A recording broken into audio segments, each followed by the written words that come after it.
This is Andrea, Paquette, president and co-founder of the Stigma-Free Society. Welcome everybody to our Facebook Live. I have a very special guest today, somebody who actually is usually the host of Facebook Live, our school counselor, the amazing Lynsey Henry. Welcome. Thanks for being here today. Thanks so much for interviewing me today. Yeah, so I thought what would be a really great thing is to just share a little bit about your background, have you answer some questions about your involvement with the Stigma-Free Society and the release of our new Student Mental Health Toolkit and your contribution to that, and also a bit about your personal story and some other tidbits about your life. So that sound all right? Sure, sounds great. Okay, awesome. Absolutely. So I'm just going to read your bio. Lynsey Henry is a former elementary school teacher. She currently works as a school counselor in Surrey. Lynsey is also a registered clinical counselor and counsels in her spare time.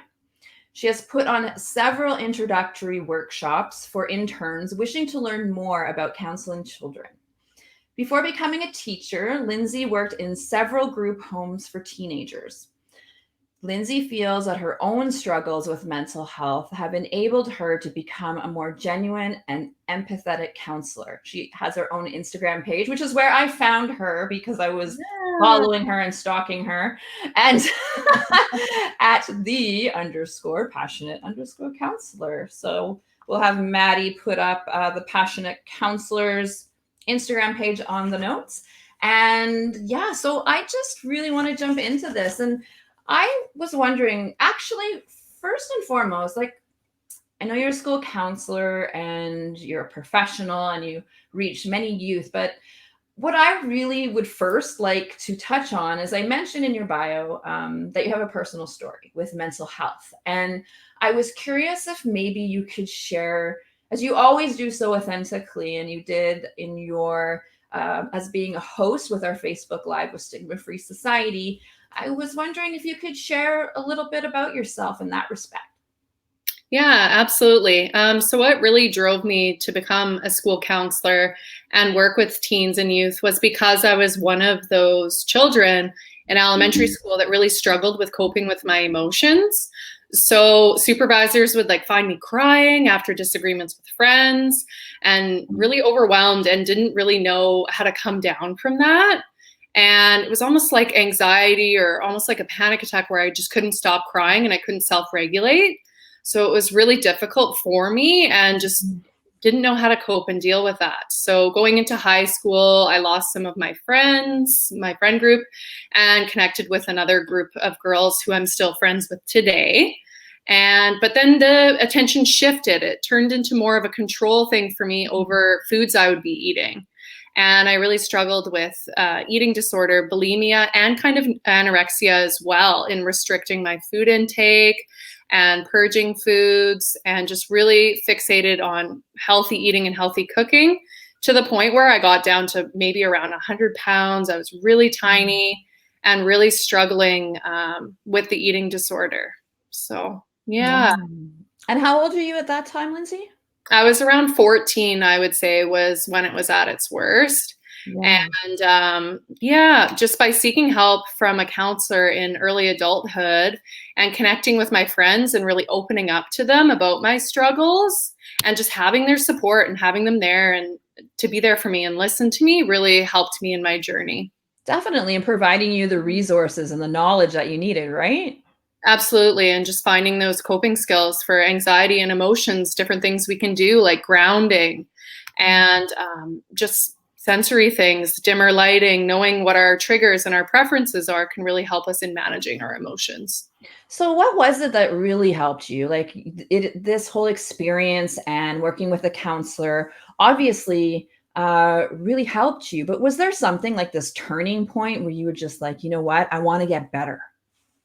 Yeah, and I think it was when I chose to seek the help myself, because as a teen, my parents wanted to connect me with a counselor and like a dietitian and things like that, but I was so resistant at that time. I don't think I was really ready for the help. And when it came to the point of early adulthood And I saw it affecting my career as a teacher and just getting too overwhelmed with a classroom and a classroom noise.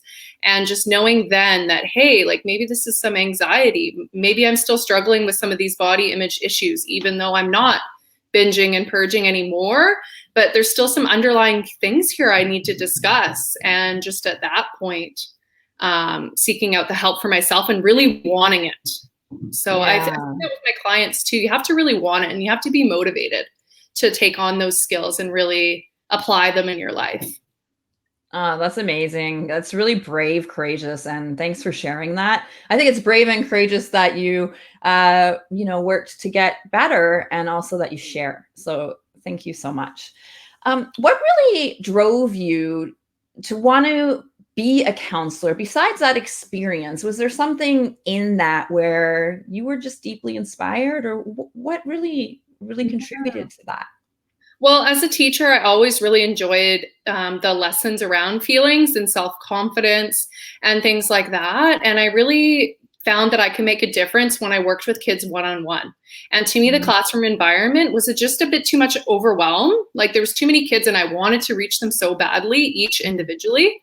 And then in realizing and doing this career path and working with kids one-on-one, I feel more fulfilled.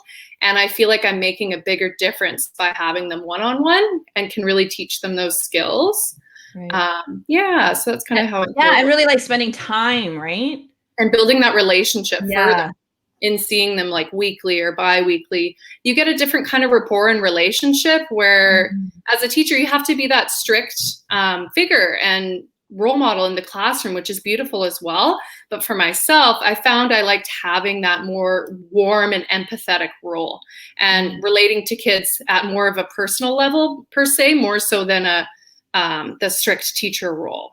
Right. So this suits your personality a lot better, you feel? Yes, definitely suits my personality better. You got it. What kind of education does somebody need if they want to be in your role? Yeah, so I did an undergrad in psychology, but you don't have to do that necessarily. So a bachelor's degree. And for a school counselor, you also have to be a registered teacher. So you have to have that teaching experience and the 1-year teaching program. It's called PDP at SFU. So I did that. And I did my master's through Yorkville University, which is based online. And that took 2 years as well in counseling psychology. So it is quite amazing. It's worth it. Yeah. Amazing. Great. What advice would you give school counselors or even educators during this time of supporting young people, especially during the pandemic? Like these are difficult times. People are struggling with mental health like they never have before, especially our young people. And what kind of words of wisdom would you offer? I would say be relatable and be real. Kind of share some of your own struggles with it. Like when we were in the lockdown in around March, like that was a struggle for me as well. And I had to work more on self-care and just be willing to share that with your students that we're all working on this. This is not something that people with mental health have to work on. It's everybody needs to work on these skills and just not being afraid to be honest about that and open. Yeah. And I think there is that line though, right? Where school counselors and professionals, they don't want to go over that line with their youth. Is there anything else they can do? Finding a balance and just finding resources out there to help support like the toolkit and whatnot. And just showing videos of relatable professionals speaking about these issues. If you're not 100%, and if you don't know too much about it yourself, then go to those professionals and those resources and use them. Nice. And you are very well versed with our new student mental health toolkit as you are a lead creator in our lesson plans, our downloadable resources, and we're so happy to have you be a part of the work that we do. I was wondering if you could touch on the toolkit as per, being somebody who was a co-creator on this, and why would it even be useful for the schools, for educators, school counselors, parents? Could you expand on that? I just love the media work that we put into it. Honestly, it's so accessible and easy to use in the classroom. The videos that we've created, the personal stories, to just play that in class and spark a discussion that way. And also the comics and the way they're illustrated and the way it goes through just sparks conversations really well for our students. And it's really engaging. So I think that's my favorite part. And the downloadable resources, just having a lesson in hand and having it be practical. Like just bring it into the class, print it off, and you can go off those and prompt. And there it is. Questions, and there it is, right? So it just, I think it makes it really simple for educators, school counselors to use. Nice.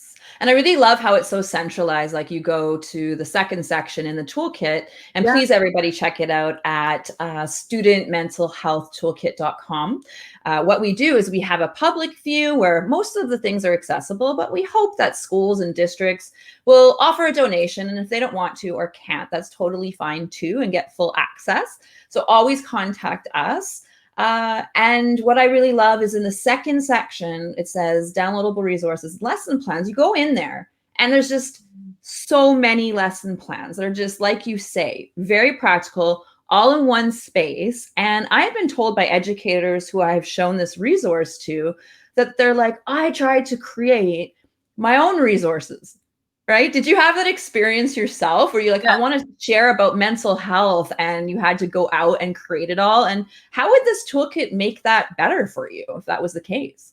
Yeah, it saves a lot of time, honestly. And there's so many different options there. So maybe one topic doesn't necessarily fit in with your theme of what you're talking about in the class right now, but maybe it will in the future. And this theme works for you now. And there's going to be probably new ones added each week, as we were discussing. So just to have the option of something new and fresh to grab onto, I think is great as well. Yeah, we will be producing lesson plans weekly for sure, and little resources on an ongoing basis. And I'd really love for you to talk about the BC curricular alignment and what does that mean? And you also have these lesson plans that are applicable to more than one subject. I was wondering if you could explain that for people. Yeah, just making sure it's cross-curricular, so it's touching different subject areas at once. When myself and Maddie were working on the lesson plans, we tried really hard to incorporate that, as well as Indigenous people's perspectives and principles that educators are focusing on and that are especially important. So just, including the science behind the brain and mental health and mental health disorders, as well as, for example, health curricular objectives around why do we take care of our mind? Why is this healthy and good for us to be practicing these coping strategies? So just really overlapping all those into one can really help educators touch on a lot of things at once. So yeah, definitely. And I was seeing that there was art even in some of those lesson plans. And like, how would that even fit in? Well, I love art therapy perspectives, and I want to learn more and do more education around that. And it's just really engaging and exciting for kids in a way to describe their feelings through art and using that as a representation of their mental health journey as well. Awesome. And people need to know that with our former in-person presentations, that we now have our virtual program where you can actually Zoom or Microsoft Teams a Q&A presenter after watching all of our documentaries. And Lynsey was talking about all of the video content, which you could find amazing documentary style videos, or the one whole documentary, which is 50 minutes. But it's always good, Lynsey, right, to watch it in pieces, take your time with the guide, and just really be with that program for a number of weeks, I think is even amazing. Yeah, absolutely. And just having the short clips makes it easy to integrate into a teacher's daily routine and their daily lessons. Exactly. And that can be found under the first section, and also in the Inspiring Stories and Video Library, where in the video library, everything is, every single video, YouTube video, animation, welcome message, everything is stored in there. That's a video, so you know where to go for the hub. All right, so I was wondering if you could talk about how we met, and also how you went into becoming a host with Stigma-Free on Facebook Live, and what was that like for you since March, has it been, or April? Yeah, around March, April. And I was at the beginning of the pandemic. Oh gosh. Yeah, I was really surprised to get a message from Andrea and this opportunity, and really excited because it was something that I was trying to do in my work on my Instagram page, But I think this allowed me to have a further reach and also incorporate my ideas with you and work with a great team. So yeah, it was a wonderful opportunity that I wanted to grab onto. Yeah, and I so appreciate the fact that, you know, your personal life is growing, you're back at work full time. And I know you can't be a host with us, but I'm really excited that you're staying on as a content creator. And thank you for that. I really wanted to just bring you on here today for an interview, as you won't be a host anymore, but to thank you for all of that time, and sometimes even mostly weekly, where you bringing new subjects and really important information that have helped a lot of people deal with mental health issues during this time, and especially other school counselors. So thank you for that. Thank you. And I looked back before this There's interview. so many lives I've done. And I think it was somewhere around 18 or 19. And there's a few I still haven't shared and posted on my personal page, which I'd like to. And it just was for others that want to reach out and do this. It was an amazing opportunity as a professional, because they say you learn things better when you're teaching them as well.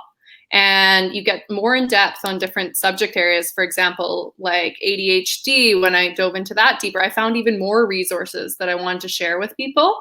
So it was a really great opportunity and helped me as a professional in gathering those resources for the talk, and just my confidence level in presenting, and overall just talking about mental health to others. It really helped me a lot. No, is absolutely awesome. So yeah, I think it's really beneficial to share that, you know, we are looking for other hosts, preferably school counselor, psychologist, registered clinical counselor, or somebody out there who just wants to make a difference. And thank you, Lynsey, for that, because I think it is important to share with other potential people out there that this was a great experience for you, right? Yeah, a great learning experience. It's only made me a stronger professional in my job, and enabled me to have the courage to create my own kind of worksheets and collaborate with others in creating these lesson plans. And it just reaches more people this way. And I love that. Nice. I was going to ask you if you had some words of wisdom from somebody out there who really wants to help kids, and they're thinking and they're toying with, is this a career path that I would like to take, or where I could even make a difference? What would you say to that person who's pondering? I would say follow your heart and follow your gut. Find your passion and share it, and whatever that may be, which is why I'm kind of the passionate counselor. Why I came up with that was because this is my passion and I really believe in this work. So yeah. Nice. Do you have a story of like a student or somebody that a youth that you helped, perhaps, that you could share where you feel like you really made a difference? Absolutely. So my passionate counselor Instagram, I do open it to my grade 7 students, or even grade 6s sometimes. And I say, hey, give me a follow if you want to. I won't follow you back. And it can just be, you can see some of the things I professionally post and whatnot, and see if you like it. So I do have a few student followers, and that's pretty cool. One of them actually reached out to me the other day asking about volunteer work. And I worked with her my first year at Hazel Grove, and we're still connected through that Instagram. And she wants to do volunteer work. So I was even suggesting that maybe she reach out to you, or speaking as a youth, right? Yeah. And I think I did make quite a powerful impact on her, for her to still reach out to me 3 years later. Wow. And for suggestions of what she can do to get a job, or what she can do to find volunteer work that's meaningful. And just her words of appreciation have really meant a lot to me, and she's expressed that multiple times. So it really touches my heart, and I really appreciate that. Nice. I know what that feels like, because I ran a teens to 20s, which I started out on my basement suite right in 2009. Yeah. And they were ages 15 to 24. And I just knew so many young people who just needed support, like peer support, anything, right? Yeah. And I know what you mean when you make an impact and you make that connection, and then you stay in touch and you see that youth bloom into like this adult, and I just know how special that is. And I bet you, Lynsey, there's a lot of young people who have felt a connection with you because you're very approachable and you're obviously good at what you do. Oh, thank you so much. Even just like little things like today in a session, that was my first time meeting a student at my new school, because I'm at a different school on Wednesdays. And she just said to me partway through the session, like, I can tell we're going to get along. This is going to be good. You're a very trustworthy person, and I can see myself opening up to you. So even just little moments like that of appreciation really touch you as a professional in this field. Yeah, what a good way to start, right? Yeah, great way to start. And it makes you feel good, and you're developing that relationship so fast. It's the biggest part of counseling, is having that rapport and that relationship. Yeah. Okay, well, to close off, I was going to ask you, you have connections to many young people. You are working with young people all the time as a school counselor.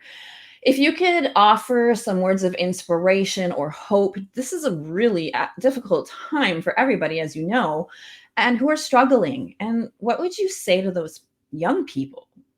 The biggest thing I always say is find those words that matter to you. And like, whether that be quotes, whether that be music lyrics and affirmations. So just find those words that matter to me. The words that matter are imperfection's beauty. Nobody's perfect. We're all on a learning journey here, and everything's going to be okay. The moment will pass. Anything that you see as being a huge deal right now in your life and that's really consuming you, that will pass. This too shall pass. And so just finding some really meaningful words to stick within your head to stay positive. I think that's my biggest advice. Yeah, mantras are always nice, I find, for myself, and just encouraging myself with those words in my head, because what we say to ourselves is so powerful, right? Absolutely. Yeah. Okay. All right. Well, thank you, Lynsey. Please stay on the stream, as I'd like to thank you afterwards. But I just want to say thank you to everybody out there in Facebook land. We really appreciate your support. Please visit our new toolkit, studentmentalhealthtoolkit.com. Share with educators, counselors, parents, everybody, youth, of course, too, as we would love for you to participate in our toolkits. This is the beginning, Lynsey. Now the biggest part is getting it out there, marketing, digital marketing, and I'm really excited for the next step with you. So thank you very much. Absolutely. Thank you so much. Okay. Bye now. Bye, everyone. Bye.